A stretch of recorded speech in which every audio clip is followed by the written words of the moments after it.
Assalamualaikum warahmatullahi wabarakatuh. Perkenalkan, nama saya Nurlaili Ayunda Safitri dari kelompok 6 akan mempresentasikan tentang al-ijarah. Apa itu al-ijarah? Al-ijarah berasal dari kata al-ajru yang berarti al-iwadu atau berarti ganti. Dalam bahasa Arab, al-ijarah diartikan sebagai suatu jenis akad untuk mengambil, dan secara terminologi ada beberapa definisi al-ijarah yang dikemukakan oleh para ulama fikih. Yang pertama, dari ulama Hanifiyah mendefinisikan dengan transaksi terhadap suatu manfaat dengan imbalan. Dan yang kedua, ulama Syafi'iyah mendefinisikan dengan transaksi terhadap suatu manfaat yang dituju tertentu, bersifat mubah dan boleh dimanfaatkan dengan imbalan tertentu. Yang ketiga, ulama Malikiyah dan Hanabila mendefinisikan dengan pemilikan manfaat sesuatu yang dibolehkan dalam waktu tertentu dengan suatu imbalan. Pada dasarnya, keempat ulama di atas memiliki pandangan yang sama terhadap pengertian al-ijarah. Dari beberapa pengertian di atas dapat dikatakan bahwa al-ijarah adalah pemindahan hak guna atau manfaat terhadap suatu barang atau jasa dari seseorang kepada orang lain dalam kurun waktu tertentu sesuai kesepakatan. Selanjutnya yaitu rukun dan syarat al-ijarah. Menurut ulama Hanafiyah, rukun ijarah adalah ijab dan qabul, antara lain dengan menggunakan kalimat al-ijarah, al-istijar, al-iktira, dan al-ikrah. Adapun menurut jumhur ulama, rukun ijarah ada 4, yaitu yang pertama akid, orang yang melakukan akad harus berakal dan baligh. Yang kedua sighot akad, pernyataan sebagai kehendak untuk menyewakan barang. Ketiga ujroh, upah sewa. Dan yang keempat manfaat, harus mengandung manfaat dan mengetahui manfaatnya. Syarat ijarah terdiri dari 4 macam sebagaimana syarat dalam jual beli, yaitu syarat al-inqad, terjadinya akad, syarat an-nafas, syarat pelaksanaan akad, syarat syah, dan syarat lazim. Yang pertama, syarat terjadinya akad sebagaimana telah disebutkan dalam jual beli. Menurut ulama Hanafiyah, akid orang yang melakukan akad disyaratkan harus berakal dan mumayyiz minimal 7 tahun serta tidak disyaratkan harus baligh. Akan tetapi, jika bukan barang miliknya sendiri, akad ijarah anak mumayyiz dipandang sah bila telah diizinkan walinya. Yang kedua, syarat pelaksanaan an-nafas. Agar ijarah terlaksana, barang harus memiliki oleh akid atau ia memiliki kekuasaan penuh untuk akad ahliyah. Dengan demikian, ijarah al-fudul, ijarah yang dilakukan oleh orang yang tidak memiliki kekuasaan atau diizinkan oleh pemiliknya, tidak dapat menjadikan adanya ijarah.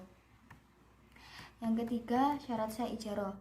Keabsahan ijarah sangat berkaitan dengan akid orang yang akad.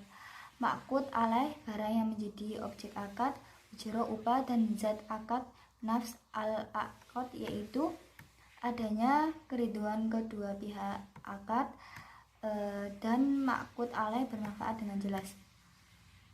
Yang keempat, syarat kelaziman ijarah terdiri atas 2 hal, yaitu ma'qud alaih, barang sewaan yang terhindar dari cacat. Jika terdapat cacat pada ma'qud alaih, barang sewaan, berarti penyewaan boleh memilih antara meneruskan dengan membayar penuh atau membatalkannya. Yang kedua, tidak ada uzur yang dapat membatalkan akad. Yang terakhir, ujroh, upah. Para ulama telah menetapkan syarat upah. Yang pertama, berupa harta tetap yang diketahui oleh kedua belah pihak. Yang kedua, tidak boleh sejenis dengan barang manfaat dari ijarah, seperti upah menyewa rumah dengan menempati rumah tersebut. Dahulu kami menyewa tanah dengan jalan membayar dari tanaman yang tumbuh. Lalu Rasulullah SAW melarang kami cara itu dan memerintah kami akan membayarnya dengan dinar dan dirham. Selanjutnya itu hukum al-ijarah diperbolehkan dalam hukum Islam berdasarkan firman Allah surat Al-Baqarah ayat 233, yang artinya, dan jika kamu ingin menyusukan anakmu kepada orang lain, maka tidak ada dosa bagimu untuk memberikan pembayaran dengan cara yang patut. Bertakwalah kepada Allah dan ketahuilah bahwa Allah Maha melihat apa yang kamu kerjakan. Inti dari tafsir tersebut menunjukkan kebolehan seseorang menyewa jasa orang lain untuk menyusui anaknya dengan membayar upah yang layak, dan ungkapan jasa orang lain yang diberikan dan kewajiban membayar atas jasa yang diterima. Kemudian yaitu jenis-jenis al-ijarah. Dilihat dari objeknya, akad al-ijarah oleh para ulama dibagi menjadi dua, yaitu yang pertama al-ijarah yang bersifat manfaat, dan al-ijarah yang bersifat pekerjaan. Al-ijarah yang bersifat manfaat seperti sewa menyewa rumah, toko, kendaraan, pakaian, dan perhiasan. Apabila manfaat itu merupakan manfaat yang dibolehkan syara untuk dipergunakan, maka para ulama fikih sepakat untuk menyatakan boleh dijadikan objek sewa menyewa. Yang kedua, al-ijarah yang bersifat pekerjaan itu dengan cara mempekerjakan seseorang untuk melakukan suatu pekerjaan, dan al-ijarah seperti ini menurut para ulama fikih hukumnya boleh apabila jenis pekerjaan itu jelas. Saya akan melanjutkan pembahasan yaitu mengenai hak dan kewajiban. Jadi di sini ada beberapa hak dan kewajiban yang harus dipenuhi, baik itu dari pihak yang menyewakan maupun yang menyewa. Pertama, dari pihak yang menyewakan yaitu mu'jir. Yang pertama, menerima pembayaran harga sewa atau upah sesuai dengan yang disepakati dalam ijarah. Yang kedua, menyediakan barang atau jasa yang disewakan. Yang ketiga, menanggung pembiayaan barang yang disewakan atau jasa yang diberikan. Yang keempat, menjamin apabila terdapat cacat pada barang yang disewa. Yang kelima, bertanggung jawab atas kerusakan barang yang disewakan yang bukan disebabkan oleh kelalaian penyewa dalam penggunaan. Yang terakhir, menyatakan secara tertulis bahwa mu'jir menyerahkan penggunaan atau pemanfaatan barang atau jasa yang disewakan, yaitu pernyataan ijabnya ya. Kemudian dari pihak penyewa, mustajir. Yang pertama, memanfaatkan barang atau jasa sesuai yang disepakati dalam ijarah. Yang kedua, membayar harga sewa atau upah sesuai yang disepakati dalam ijarah. Yang ketiga, bertanggung jawab untuk menjaga keutuhan barang serta menggunakannya sesuai yang disepakati. Yang keempat, menanggung biaya pemeliharaan barang yang sifatnya ringan, tidak material sesuai yang disepakati.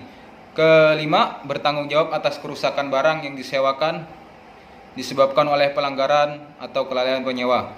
Yang terakhir, menyatakan secara tertulis bahwa mustajir menerima hak penggunaan atau pemanfaatan atas suatu barang atau memberikan jasa yang dimiliki mu'jir, yaitu atau pernyataan kabulnya. Kemudian ketentuan hukum.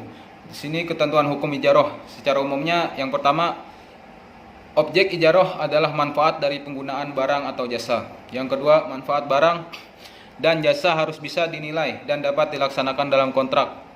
Yang ketiga, manfaat barang jasa harus yang bersifat diperbolehkan, tidak diharamkan. Yang keempat, kesanggupan memenuhi manfaat harus nyata dan sesuai syariat. Yang kelima, manfaat harus dikenali secara spesifik sedemikian rupa untuk menghilangkan jahalah atau ketidaktahuan yang akan mengakibatkan sengketa. Yang kelima, sewa atau upah adalah sesuatu yang dijanjikan dan dibayar nasabah kepada lembaga keuangan syariah sebagai pembayaran manfaat. Kemudian yang keenamnya, spesifikasi manfaat harus dinyatakan dengan jelas termasuk jangka waktunya, bisa juga dikenali dengan spesifikasi atau identifikasi fisik. Jadi spesifikasinya harus jelas ya. Misalnya waktunya sehari, jadi harus digunakan sehari. Ketentuan hukum yang ke-8 yaitu pembayaran sewa atau upah boleh berbentuk jasa dari jenis yang sama dengan objek kontrak. Jadi di sini pembayaran sewanya itu tidak mesti harus dengan uangnya, bisa juga dalam bentuk jasa. Kemudian yang ke-9 itu kelenturan dalam menentukan sewa atau upah dapat diwujudkan dalam ukuran waktu, tempat dan jarak. Nah, jadi misalnya di sini, maksudnya di sini misalnya Anda ingin memperpanjang waktu penyewaan atau menambah barangnya lagi. Jadi ya disitulah yang maksud dari yang ke-9 itu.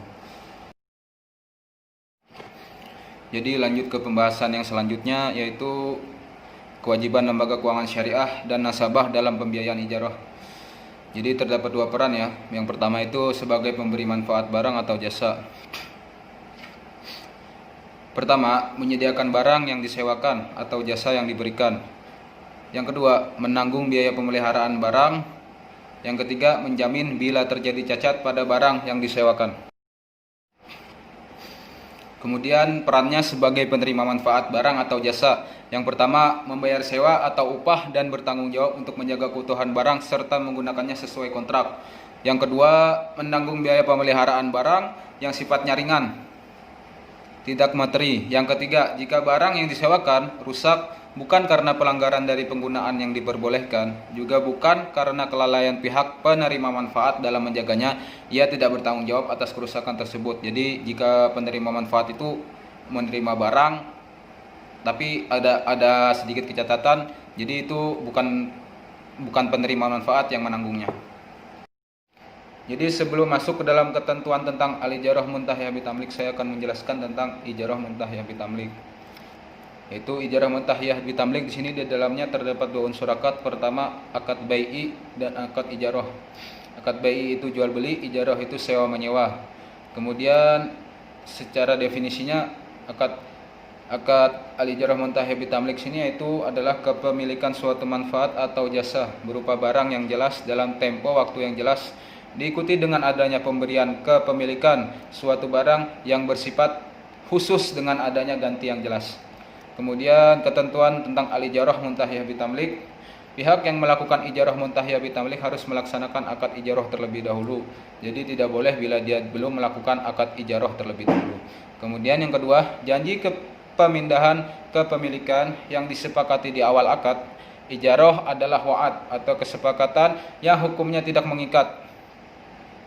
Apabila janji itu ingin dilaksanakan, maka harus ada akad pemindahan kepemilikan yang dilakukan setelah masa ijarah selesai. Yang ketiga, jika salah satu pihak tidak menunaikan kewajiban atau terjadi perselisihan, maka akan dilakukan penyelesaian melalui badan arbitrasi syariah setelah tidak tercapai kesepakatan melalui musyawarah. Kemudian yang keempat itu, fatwa ini berlaku sejak tanggal ditentukan atau ditetapkan dengan ketentuan. Jika di kemudian hari ternyata terdapat kekeliruan, akan diubah dan disempurnakan sebagaimana semestinya. Jadi pembahasan yang selanjutnya itu mengenai al-aqd ijarah al-mausuf fil zimah ya. Jadi di dalamnya itu terdapat tiga unsur. Unsur yang pertama yaitu ijarah atau akad sewa menyewa. Yang kedua itu al-mausuf, yang artinya disifati, artinya sesuatu yang ditetapkan dan dibatasi berdasarkan kriteria sehingga wujud bendanya belum tentu dan umumnya ketersediaannya banyak di pasaran. Kemudian contohnya itu kita pesan motor merek Honda CC 100 warna hitam jenis Supra ya. Motornya itu bisa jadi belum ada, tapi kriterianya itu sudah jelas, yaitu merek Honda CC 100 warna hitam jenisnya Supra. Kemudian fil zimmah, artinya dalam tanggungan atau jaminan, sehingga barangnya itu belum ada, di mana penjual atau penyedia pelayanan itu menjamin akan mendatangkan benda yang dimaksud sesuai kriteria yang disebutkan. Sehingga makna dari al-mausuf fil zimah ini adalah objek transaksi yang wujudnya belum ada ketika akad, namun dia sudah dibatasi berdasarkan kriteria yang jelas. Kemudian itu ketentuan hukum akad ijarah al-mausuf fil zimah ya. Jadi di sini terdapat ketiga keterkaitan, yaitu pertama, ketentuannya terkait barang sewa, kemudian ketentuan terkait ujroh atau upahnya, kemudian yang ketiga itu ketentuan terkait uang muka dan jaminannya. Jadi yang pertama itu ketentuan terkait barang sewa.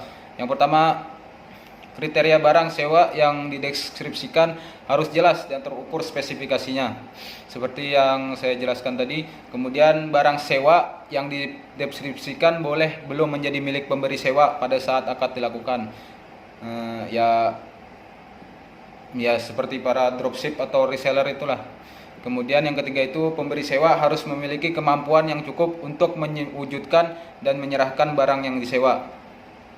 Kemudian yang keempat, barang sewa yang diduga kuat dapat diwujudkan dan diserahkan pada waktu yang disepakati. Yang kelima, para pihak harus sepakat terkait waktu serah terima barang sewa. Jadi waktu serah terimanya itu harus disepakati. Kemudian yang keenam itu apabila barang yang diterima penyewa tidak sesuai dengan kriteria pada saat akad dilakukan, maka di sini sang penyewa itu berhak menolaknya dan meminta ganti sesuai kriteria dan spesifikasinya. Jadi di sini dia boleh membatalkan akadnya atau meminta ganti sesuai kriteria dan spesifikasinya. Kemudian ketentuan umum akad ijarah al-mawsuf fil zimmah, yaitu terkait ujrohnya atau upahnya. Yang pertama, ujroh boleh berbentuk uang atau selain uang. Jadi selain uang itu misalnya dalam bentuk jasa tadi ya, atau dalam bentuk benda lain.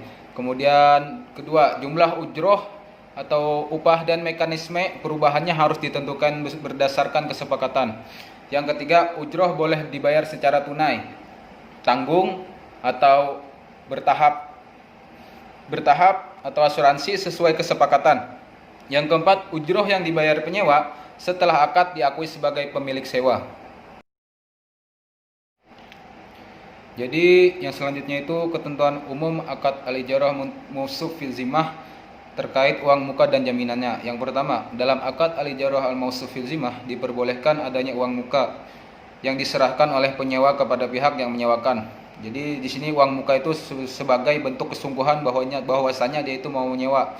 Kemudian yang kedua itu uang muka dapat dijadikan ganti rugi oleh pemberi sewa atas biaya-biaya atau kerugian yang timbul dari proses upaya mewujudkan barang sewa apabila penyewa melakukan pembatalan sewa dan menjadi pembayaran sewa apabila akad al-ijarah al-mawsuf fil zimmah sesuai kesepakatan. Jadi bisa menjadi pengganti atau penjamin biaya-biaya kerugian atau menjadi upah atau ujroh ya.